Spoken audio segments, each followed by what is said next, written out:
O peregrino que chega a fin da terra normalmente xa ten camiñado moito. Entón isto é unha fase posterior que forma parte da experiencia da peregrinación, pero que é distinta do anterior.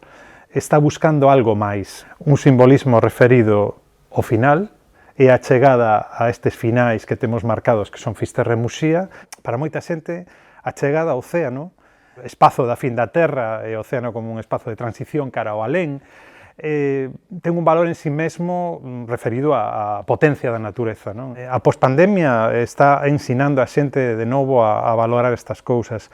Aquí sí que temos ese valor da natureza, porque a Costa da Morte, por fortuna, está bastante ben conservada e este é o escenario no que acontece ao final do camiño. Creo que destes foros teñen que sair consecuencias prácticas para mellorar a calidade da experiencia dos peregrinos e a infraestructura tamén do camiño a Fisterra Muxía. Unha viaxe non debería de ser solo turismo de consumo, debería de ser algo moito máis profundo e para eso se necesita preparación, evidentemente. É unha aventura apaixoante porque posiblemente aquí, antes de que chegaran os peregrinos, xa houbo algún tipo de peregrinación. Nese sentido, somos un itinerario privilexiado, non? No que perduran tradicións que nos entroncan coa orixe da humanidade, prácticamente.